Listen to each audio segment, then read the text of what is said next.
Hello and welcome to the Passion Driven Pioneers interview series. I'm your host, John Channon, and today I'm joined by Dennis Chmiel, who is the co-founder and chief medical innovation officer of My Simple Pet Lab. Dennis, thank you so much for joining us today.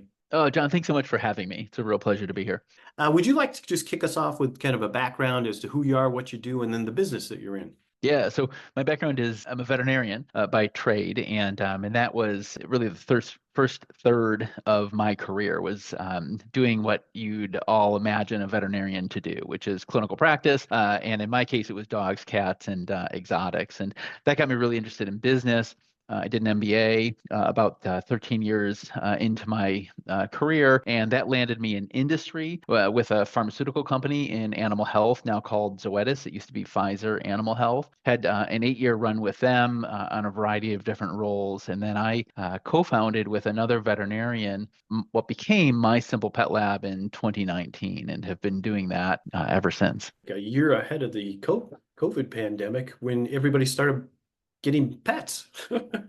Yes, yes. And I will say that COVID offered some headwinds, for us launching a business. However, coming out of COVID, the silver lining for our business, which is doing diagnostic tests from home for dogs and cats, the silver lining was that everyone learned that you could do an authentic, scientific clinical test on your kitchen countertop or by sending swabs out to a lab and getting those results back directly, which you could share with your local or your virtual physician. And so that really helped us and provided tailwinds coming out of COVID. But it was hard getting launched into COVID, Yeah. quite frankly. Yeah, I can imagine. So talk to us a little bit about what was that initial spark that kind of led you guys to start this type of business in I know you're familiar with the industry, obviously, but what was that spark that kind of said, "Hey, I'm getting out of pharma and I'm going to start my own business?"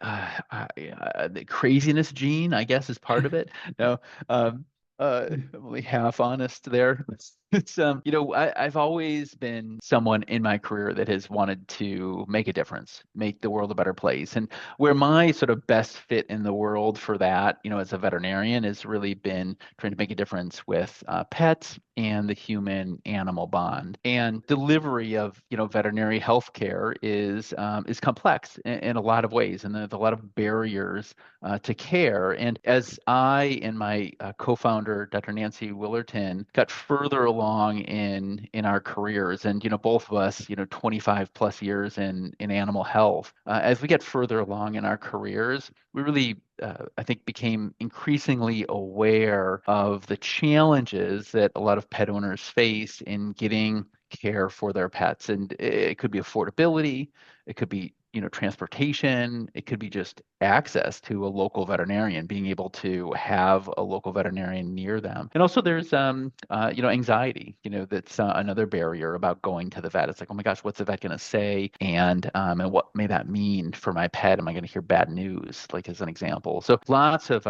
access challenges to veterinary healthcare. And one of those areas that we saw real access challenges to were diagnostics, so tests. For pets. And we believe, just like we were seeing in human healthcare, that certain sample type, for example, like what we started with were stool samples for dogs and cats. These are very stable sample types, very appropriate to collect from a home environment and do all the authentic, clinical testing that veterinarians do on it. But we believe, just like in human healthcare, which started with 23 or Ancestry.com and then 23andMe, and fast forward to Cologuard and Everlywell and COVID testing, that we believe that tests from the home environment really could improve access to care for pet owners as well. And as veterinarians, we believe that we could bring those to market in a way that would be vet approved and trusted by veterinarians around the country. That's really interesting and good. Talk a little bit about now you mentioned, hey, startup during COVID was difficult. Talk to us a little bit about what that startup experience was like, and was there anything coming into it that you were thinking that ended up being entirely different from a business perspective?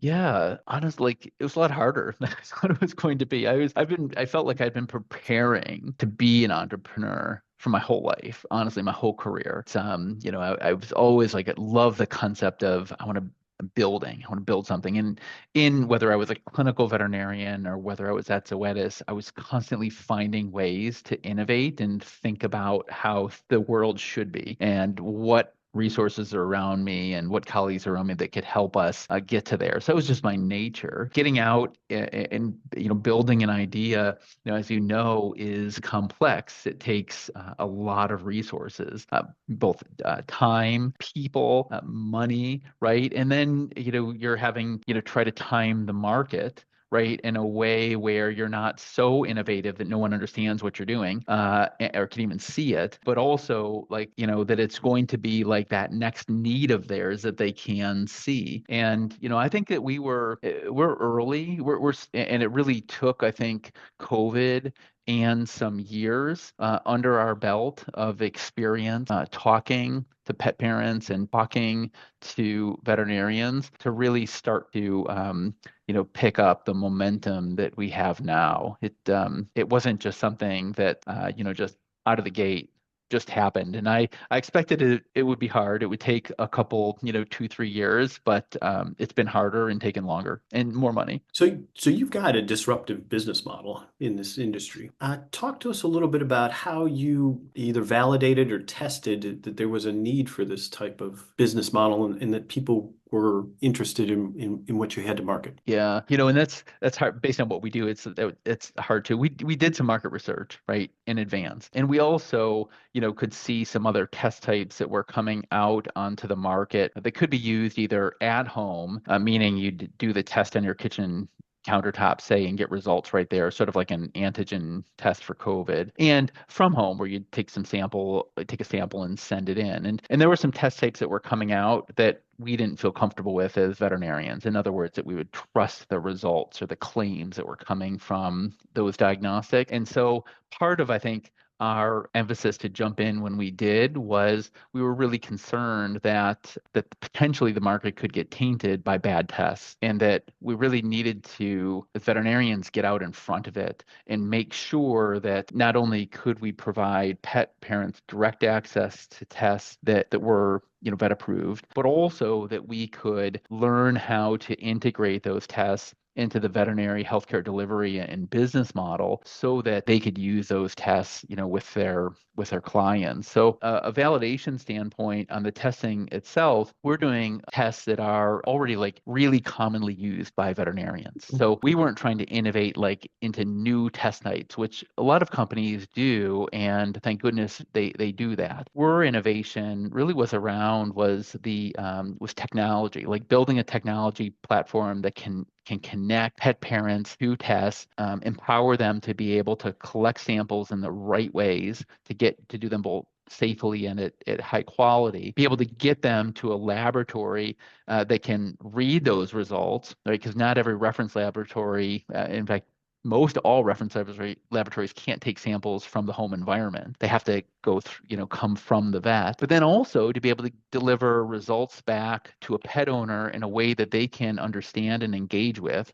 Because a lot of reports that come back to veterinarians look like gibberish, right? To a regular person. So report that back in a way to a pet parent that they understand, but also report it back to their veterinarian in a way that the veterinarian gets everything that they need. In that sort of technology innovation, where we were different from a science standpoint was the transport. So transporting from the home environment's a little bit different, and so we did have to do some work on the R&D side to really validate that sample quality could be maintained and deliver results that would be trusted. That's really great explanation. So I appreciate you taking the time to do that. So it sounds like there was some innovation going on for you as you guys were launching your business. Talk a little bit about how you guys stay adaptable, open to change, and how are you remaining innovative in this space? Yeah, in the beginning, when it was me and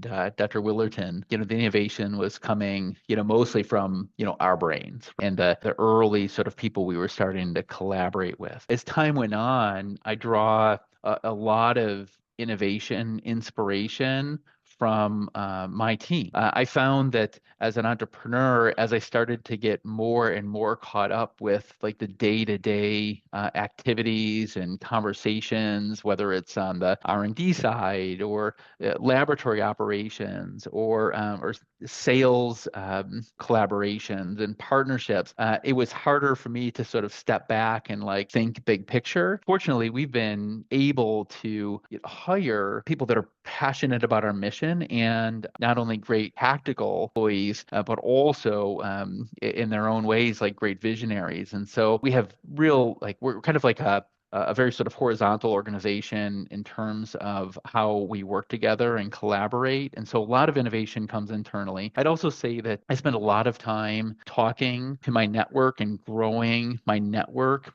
in the industry and listening to what people are doing and also how they're responding when I share what we do and what's their body language like? What are they, how do they react? What kind of questions do they have? And that we take back, to the team and we innovate from there. I'd also say the other thing that I've always had really good habits with is just reading industry news. And I force myself on at least a monthly, if not maybe every other week basis, to kind of go through industry journals and especially paying attention to who's merging, who's collaborating, what other innovations are coming to kind of keep on top of like where's the market going and what are people saying. That's really good advice there too. But it sounds like you guys have really formed a solid team as kind of that core base of what you got. So that's congratulations for that. Yeah, that's huge. So let's look forward a little bit. I know you're kind of 4 or 5 years into this right now, but could you offer a glimpse into your future plans and goals that you have for your business? Yeah, we want to continue to build momentum, especially the professional side of our partnerships. So we really have, two sales channels. We have a direct to consumer retail, which is Amazon and Target and .com, and then we have our animal health channel, which is sort of divided between virtual veterinary care. So those veterinarians that are talking to pet parents that they're not actually physically next to, and then the local veterinarian, whether that local veterinarian is in a brick and mortar practice or maybe a mobile practice, or maybe through community centers like vaccine clinic. And so really that's where we're focused most especially in the coming years is growing that animal health channel. An example of how we work with veterinarians with tests from home, if you don't mind, I'll share, which Yeah, is that'd be great. what we would call a recheck test journey. So what that means is, John, if you had a dog that you brought to a veterinarian and the veterinarian realized like, oh, there's an ear infection here, they'll do some things, right? They'll use an otoscope to look in the ear. They'll take a swab of the ear and look at that sample under the microscope and really try to determine like, okay, is this a yeast infection or is it a bacterial infection? And if it's a bacterial infection, is it cocci bacteria or bacilli bacteria? Because that decision tree leads to treatment choices. And they would send you and the dog home with treatment for that ear. How we operationalize with those veterinarians is now the only difference is instead of saying, all right, come back in 2 weeks, which they would, say to everyone. What they'll do instead is send you home with one of our test kits and say, when the treatment is done, you open the test kit, swab the ears, send those to the lab. And when those go to the lab, the results go back to you, John. They also go back to the veterinarian, and the veterinarian uses those results to decide if you need to bring your dog back in or if it's all clear and you can stay home. And so what that does, one, for the veterinarian who oftentimes doesn't have a lot of space for appointments, they can better prioritize who needs to come back in. It's better for the pet because then a lot of pets are anxious about Mm. going to the veterinarian or aren't very good traveling to the veterinarian. It's just simple and easy. And for the client, right, there's a lot of reasons, like we talked before, that can be difficult to get that pet parent back in. And it could just be like people work, right? And it's hard to sometimes take time off of work to bring your dog back in, and especially if you're then told like, hey, everything's fine. Like that's good news, but you just took time off work to have to hear that. So you'd rather hear it if you could just from home. So really convenient for clients as well. But that's a really common way in which our tests are used by veterinarians in a way that's really helpful to the vet, helpful for the client, and good for for high quality medicine as well. I appreciate you taking the time to share that as an example. That was really good. So thank you for that. Now I'm going to ask you, knowing that this show, right, is targeted towards those people that are going to be maybe in their first few years of business, do you have any final thoughts or words of advice you'd like to share with our audience today? Yeah, maybe one thing I would share would be don't have too many sacred cows. In other words, don't have too many untouchables. I think outside of, your integrity and your values and your underlying mission, you've got to be willing to question everything or be able to welcome feedback and constructive criticism that may be hard to hear. And a great example for us was we started our company with a different name and very different branding. And my gosh, like we put so much time and effort and money to figuring out like what we wanted to call the company and how we wanted it to look. And 2 years in, we brought on a third partner, Jen Hagnes, who's now our CEO, and she comes from a retail background and advised us to change the name, change branding, and we did. And there was some market research, that we generated to give us some evidence for that and in what direction to go in. But it was a very difficult band-aid to rip off. But it helped us substantially. It simplified our message and made our whole company more approachable to the pet parent and even to the veterinary community as well. So I guess that'd be my main takeaway advice to share would be don't have too many things that are untouchable, not too many sacred cows. That's good. And coming from a veterinarian, sacred cows is kind of a funny statement. That's right. Hadn't thought about that, but So listen, hey, thank you so much for your time today, Dennis. oh, Don, my pleasure. I really appreciate you having me. Thanks so much. Yeah, it was great meeting you, learning more about your entrepreneurial journey. And to everyone watching, I look forward to seeing you in our next episode.